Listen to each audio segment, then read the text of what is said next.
Kemo, mohon maaf, almarhum papiku anti dengan kemo walaupun itu tidak salah. Oke? Ini aku jelasin juga ya, kemoterapi. Kemoterapi, ada yang salah namanya semi kemoterapi, ada yang namanya minor kemoterapi. Apapun itu, tetap aja kemoterapi, oke? Dan akan membunuh semua sel. Ya, apapun itulah, cuman istilahnya ada yang minor, ada yang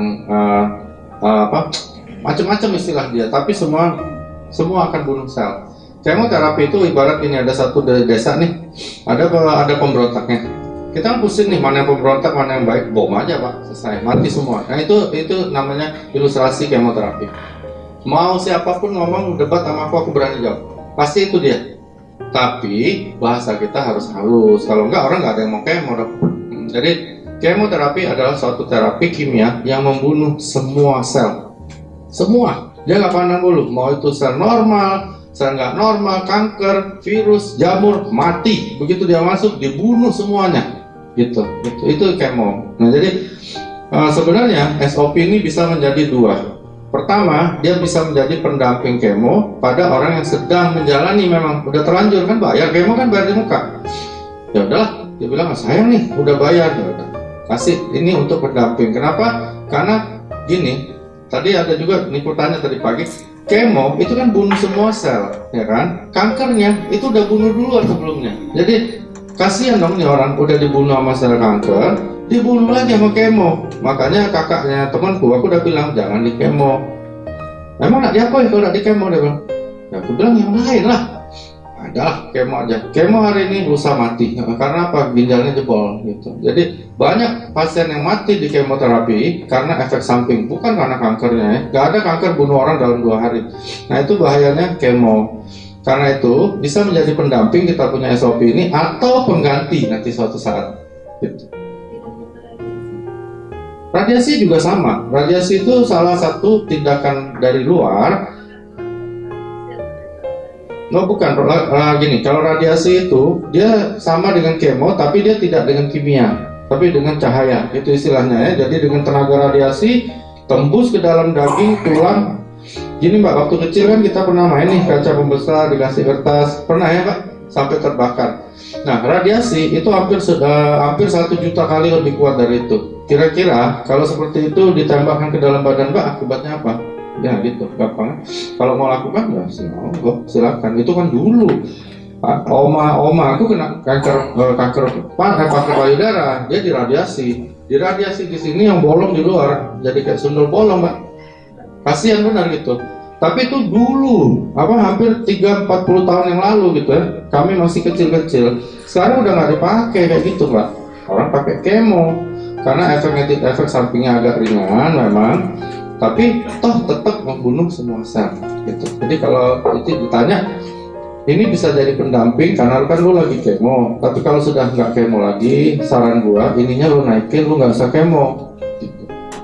Belum kemo sih dok. Oh jangan, kalau dia belum kemo jangan. Tapi itu menurut aku loh sih. Dia ada pilihan juga pakai yang dokter Warsito itu. Ya, rompi dokter Warsito ada, aku pernah beli. Ada yang berfungsi, ada yang marah-marah sama aku. Ada juga, itu pilihan lah. Tapi ini harus gitu. Jadi ini tidak menyembuhkan kankernya. Sekali lagi nggak ada obat kanker itu. Ini akan membentuk sel-sel baru untuk menggantikan sel-sel yang dihancurkan oleh proses penuaan plus kanker. Dua loh, kita ini nggak usah kena kanker, terjadi penuaan, betul kan? Kita mati, apalagi ada kanker gitu loh. Jadi kalau nggak mau mati, ya cepatlah minum ini gitu maksudnya. Kalau dia bilang ada apa-apa lah, gue pengen mati duluan, oh ya apalah. Iya, nggak apa. Tapi kalau dia bilang, gue pengen hidup nih, lebih baik, lebih lama, lu coba. Aku rasa 5 itu kurang loh, menurut aku loh. Enggak, ini aku nggak bicara bisnisnya. Bicara bisnis bagus juga sih, jadi repeat order terus ya. Cuman secara logika paling enggak dia minum itu 5 gitu. Orang sehat aja 2. Cuci darah mungkin samain aja 5, 4 gitu. Tapi kalau cuci darah kan nggak ganas, jadi mungkin 4, 5. Sama jangan lupa monitor medical recordnya. Jadi jangan kita hajar terus gitu ya. Nanti dia udah nggak enak rasanya, kita harus bilang, oh nggak apa-apa itu reaksi detox, bukan gitu. Jadi dibandingkan dengan hasil labnya juga. Oke? Beda waktu sama minum obat kira-kira. Kalau aku saran 2 jam lah. Tapi kalau dia lewat ini, Bawah lidah nggak apa-apa. Iya, boleh. Karena kan kita menghindari bersama makanan atau obat yang lain karena bertumburan di lambung, tabrakan di lambung ya. Tapi kalau kita lewat sini, kan dia langsung ke darah, nggak apa-apa. Anytime. Tapi logika lebih bagus kita dahulukan yang non obat.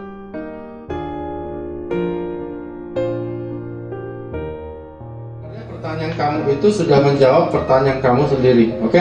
Nah gitu. Jadi gini maksudku.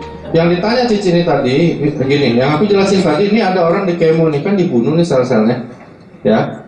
Sedangkan ini bukan antioksidannya saja, ya, tetapi dia bukan anti agingnya, kontra agingnya tadi. Jadi sebenarnya kenapa aku bilang dia mendampingi terapi kemo? Karena terapi kemo itu kan bunuh semuanya, dia bikin semuanya, except cancer selnya, oke? Kecuali sel kankernya. Jadi gini nih. Kan mati semua nih, dibikin lagi nih yang baru sama dia, tapi sel kankernya enggak.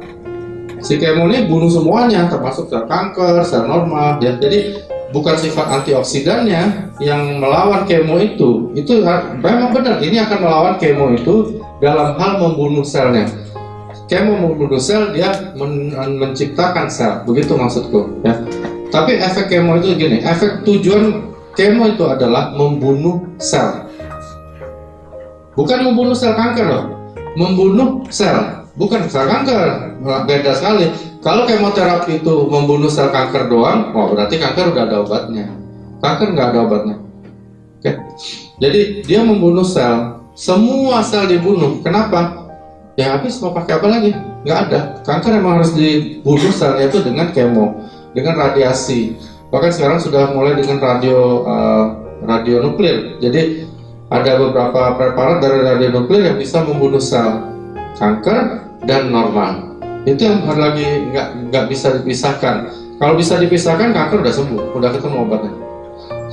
Nah ini tidak membunuh sel kanker, tapi pertanyaan kamu tadi menjawab pertanyaanmu sendiri sebenarnya, bahwa begitu kita kasih terapi dari SOP 100, maka dia membentuk sel baru dan melawan efek pembunuhan sel yang dilakukan oleh kemo. Kecuali sel kanker tidak akan pernah dibentuk oleh SOP karena dia DNA-nya beda dengan DNA waktu kita baru dilahirkan, itu ya. Gitu. Ada yang bilang, bahaya tuh minum plasenta rusak, kayak tumbuh tanduk katanya kayak rusak, wah tolol benar. Maksudnya ada orang bisa berpikir gitu, dan itu dokter gitu. Jadi aku pernah bertengkar karena dia bawa produk lain ya, produk yang kita tesin bisa bau mulut apa segala gitu. Jadi aku bilang sama dokter itu, dokter ini dokter ya? Iya. Bisa mana ya? Aku heran loh, ada dokter bilang kita makan suatu plasenta binatang bisa tumbuh tanduk gitu. Aku ada videonya nih, aku bilang bukan cerita aku, tapi tim aku ngobrol sama dokter, direkam. Dokter bilang tumbuh tanduk. Ini video dokter bukan, dia bilang. Wah, dia langsung dia enggak, itu kan saya lagi emosi. Aku bilang aku nggak soal emosi, aku tanya fakta. Makanya produk kita SOP 100 ini beda dengan produk lain. Kita hanya berdebat, ngotot, mendidik tim kita dengan kebohongan. Nggak boleh. Itu dokter lebih senior dari aku. Bahkan temannya dia tuh dosen aku. Aku bilang dokter ini gila. Dokter benar-benar gila. Aku baru dengar ada dokter bilang kita makan plasenta rusak bisa tumbuh tanduk rusak. Itu hanya dokter. Dan ini gila dok. Kalau aku viralin dalam YouTube, dokter bisa malu loh. Dokter kan dosen, aku bilang. Emang lu dibayar berapa sama perusahaan? Itu di acara Grand OPP-nya mereka aku serang, karena tim aku diserang, bisa numbuhin kanker, bisa jadi plasenta rusak, bisa tumbuh ekor lah. Jadi aku bilang gila juga nih dokter ya gitu. Nah ini bisa aja orang bilang, lu kalau makan itu nanti lu bisa berenang kayak ikan salmon. Ada apa dong? Ya, ada apa dong kalau bisa berenang kayak ikan salmon, hebat dong. Ya tapi udah tua, gila mbak. Mereka bertiga suaranya sama gitu, dan tidak ada satu website pun atau Google yang membuktikan apa yang disebut dengan terapi mereka. Produk mereka nggak benar. Habis selesai ya udah. Makanya waktu ngobrol sama Pak Ernest, Sylvie, juga Niko, mereka jelasin itu semuanya dengan hitam putih. Itu penting sekali. Jadi kita mendidik tim kita bukan membabi buta. Karena SOP 100 ini pegang Pak Ernest, kita harus bilang SOP 100 ini bagus, bukan begitu. Yang harus bilang SOP ini bagus bukan Pak Ernest, tetapi fakta-fakta yang dibawa Pak Ernest tadi. Misalnya ada sertifikat ini, kan bukan beliau yang keluarin. ada ini dan sebagainya yang ditunjukkan Niko itu kan orang lain yang keluarin, bukan Niko yang cetak. Itu yang benar gitu. Kalau yang lain kan dia sendiri yang cetak, dia sendiri bilang ini produk bisa keluarin stem cell. Aku bilang nggak ada dong produk bisa ciptain stem cell, kan stem cell yang ciptain badan kita. Ada, dia bilang, ya ada di web lu. Nah, di dunia nggak ada, aku bilang. Itu kan website lu yang bilang. Ada ini di website, bukan website. Aku mau tanya, Google nggak ketemu. Nah, di sini kita punya kelebihan. Pak Ernest bawa produk yang sudah ada paten, sudah ada sertifikat dan sebagainya.